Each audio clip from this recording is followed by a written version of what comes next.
Suddenly, the era of plug-in petrol-electric utes has arrived in Australia. We've already seen the BYD Shark 6 land, and now it's the GWM Cannon Alpha PHEV. Now, GWM says it's got the mix of traditional ute hardware and new age tech just right. Do we agree with them? Well, come with us as we check out this new age dual cab ute, and we'll let you know what we think. GWM is one of China's biggest auto companies, and it actually sells 4 brands in Australia, including Cannon, which specialises in utes. The Cannon Alpha actually turned up last year as a diesel and hybrid big brother for the Cannon ute. Now the plug-in lobs as the flagship for the range. Right now the Shark is its key competitor, but the Ford range of PHEV launches soon, and more petrol-electric dual cabs are on the way. There are 2 models in the Cannon Alpha PHEV lineup, the Luxe and the Ultra, which is the flagship and the one we're testing here. Now that's $70,000 on the road, roughly, and it's absolutely stuffed full of gear, which means it's a really competitive proposition against other luxury 4x4 dual cab utes. Now, the only option we've got fitted to our test vehicle is a tow bar, and that's $1,239 wide. But I'll say up front, we didn't tow on this test, and that's because GWM claims this vehicle can tow the full freight 3,500 kilos, and we really want to focus on that and find out if it really can. The Cannon Alpha PHEV is covered by the same 7-year unlimited kilometre warranty as the rest of the Cannon range, backed up by 7 years roadside assist and a cap price servicing program that averages out at about $650 each for the first 5 visits. That's about double what you'd pay for a diesel Ranger or Toyota Hilux over the same number of services. The high voltage batteries plug is one of the main distinguishing features of the PHEV Cannon Alpha compared to the diesel and hybrid models. Its exterior dimensions are identical with them, and so is the wheelbase. Compared to a Hilux, the Cannon Alpha is significantly bigger in every measure. The PHEVs get black grills and wheels, whereas other Cannon Alphas have chrome. I reckon the blacked out bits look a bit less 90s.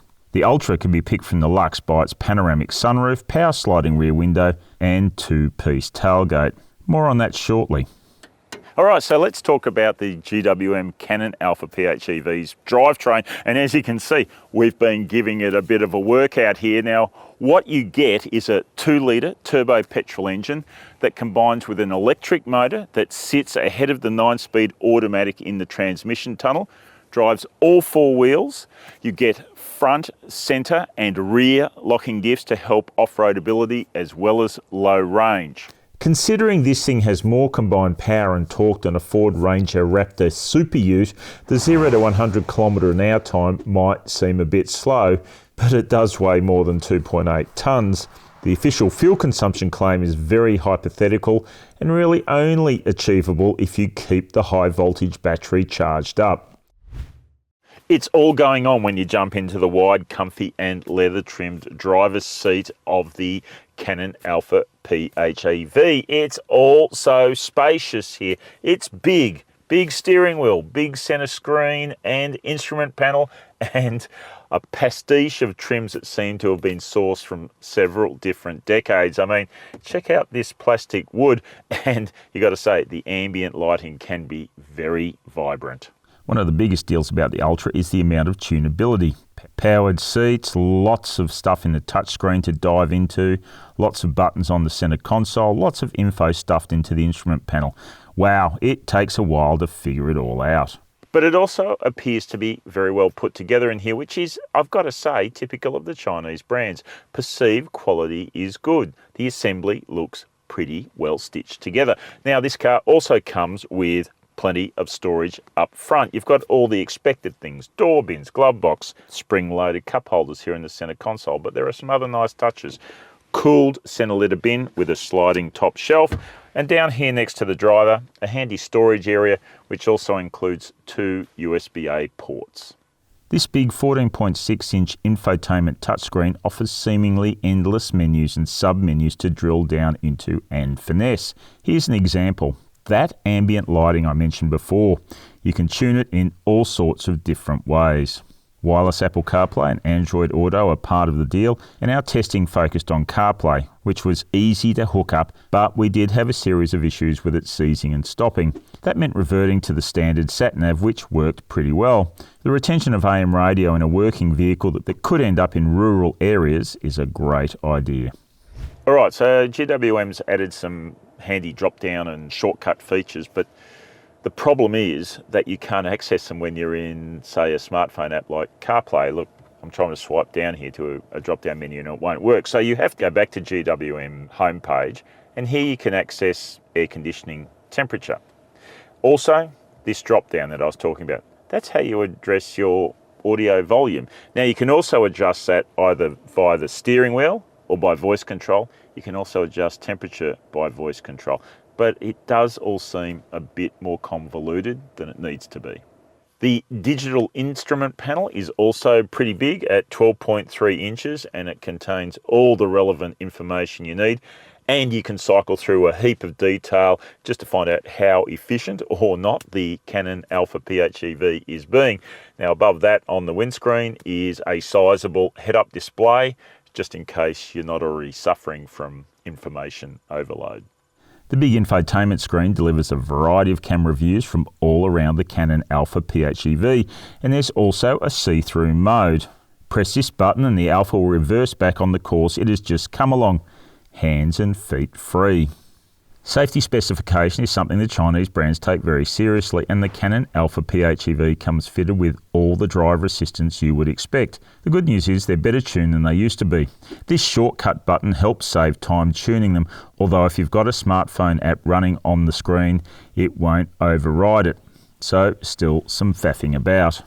The Cannon Alpha PHEV has also just been confirmed with a 5-star ANCAP rating. Man, oh man, you get in the back of this thing and it is not like a ute normally would be. This seat, it's got power, heating, ventilation. Check this out, a wireless phone charger. And there's so much space back here. Like, it is truly spacious. For once, this is the back seat of a ute that's not reserved for someone I truly hate. There are so many cool features here: USB ports, heating and cooling for the seats, adjustable aircon vents, and that's on top of generous storage opportunities as well as top tethers and ISOFIX points to restrain the kiddies. The seat back folds down in 3 parts, and there's more storage back here as well.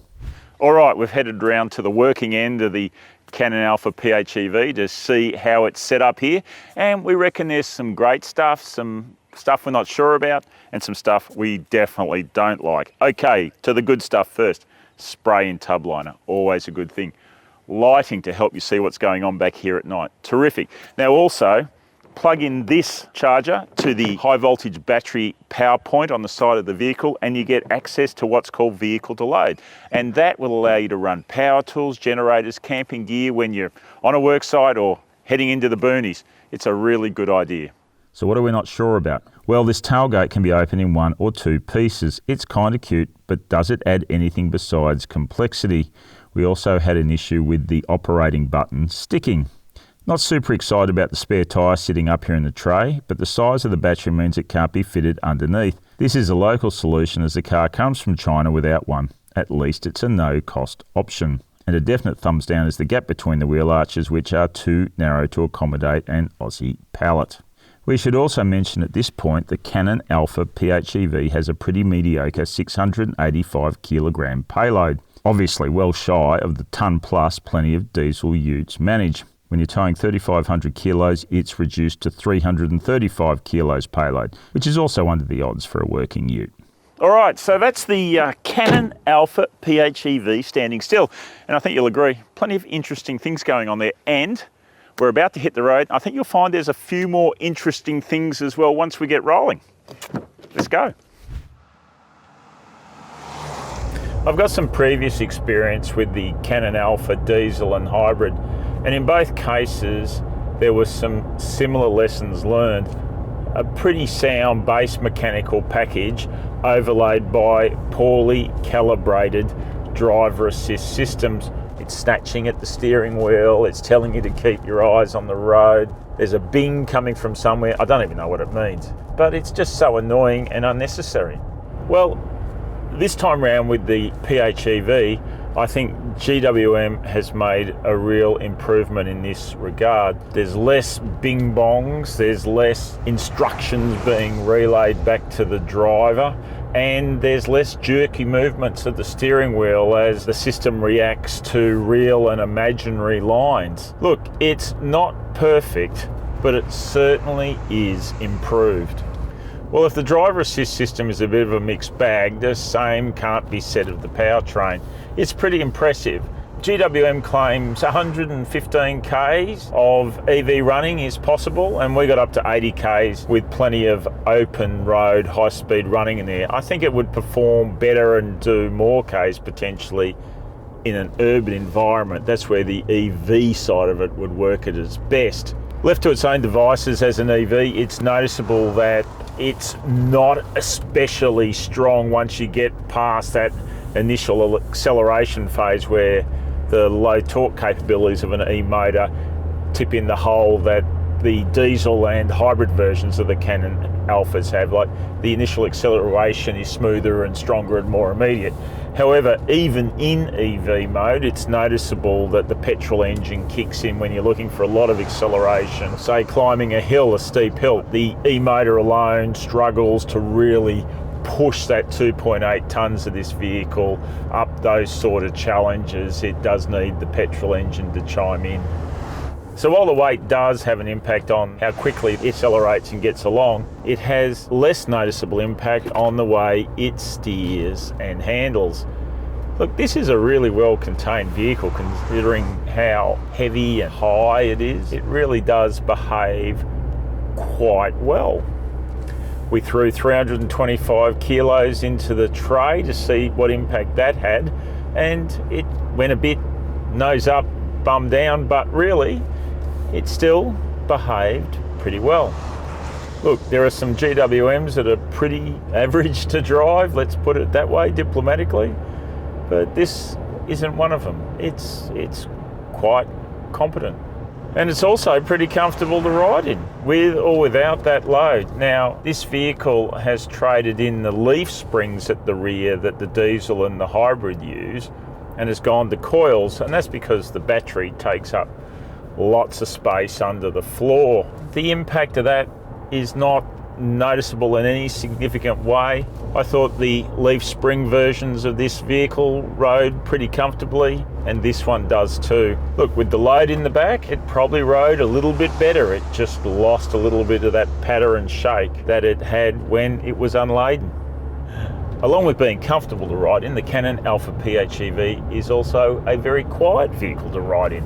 Now look, obviously in EV mode, the cabin is hushed, but when the engine does kick in, it is not rowdy or particularly intrusive. Look, you do sense it. There's a bit of hoarseness there about the engine note and so on, but no, like compared to a diesel ute, this is one of the big advantages of PHEVs. It's just quieter and more refined and less clattery and noisy in here. The official fuel consumption claim for the Alpha PHEV is a bit silly. On test, we averaged 9.5 litres per 100 kilometres, while the electricity consumption veered all over the place depending on what the electric motor was being called on to do. Regeneration of electricity while driving, once the battery depleted, was never great. A DC fast charger, if in a hurry, or an AC charge at home overnight is going to be the best way to keep the battery topped off and useful for round town zero emissions running. The fuel tank is 75 litres, so all up there will be a reasonable range here, although the trip computer never forecasts we're on track to achieve the 1,060 kilometre claim. For such a big vehicle, the Cannon Alpha PHEV is not a bad one to see out of and manoeuvre. Look, cameras and sensors help, of course, but so does a high seating position, big windows, and big mirrors. It all adds up to something better than expected to drive. It's pretty convincing compared to plenty of diesel utes. But what about off-road? With all its hardware, the Cannon Alpha Ultra PHEV is well placed to tackle the sort of obstacles most of us would judge as our limit. In fact, the front diff locker is probably overkill for most of us. It also has pretty decent ground clearance, with its side skirts inevitably being the first item to touch down. I wasn't so wrapped with the hill descent control. It's not adjustable and the speed it runs downhill proved a bit quick for me, so I found some braking was required. And that, folks, is the GWM Cannon Alpha Ultra PHEV. Australia's second plug-in dual cab ute is a pretty good effort. There's a lot here to like in the way it drives, the way it can run as an EV for an extended period, the way it looks after its passengers, and the way it heads off-road. Its towing claims are impressive as well, but as we said, we'll test that out at a later point. But it's deficient in payload, and that is a setback against orthodox diesel utes. All of which means that if you decide the Cannon Alpha PHEV is for you, then you're going to have to accept a couple of compromises compared to an orthodox diesel ute, as well as enjoy a few benefits. So if this is your sort of vehicle, I'd recommend you seriously think about the cheaper Lux rather than the Ultra. Sure, the Ultra has some little luxuries, but the Lux has the essential ingredients that make this a worthy vehicle. And the fact that it's cheaper means you keep a few more bucks in your pocket. And that sounds pretty good in this day and age. Of course, there's another big question we've left unanswered here, and that is, how does the GWM Cannon Alpha PHEV compare with the BYD Shark 6? Well, we're not telling you today, but you'll find out pretty soon. So just keep watching Car Sales.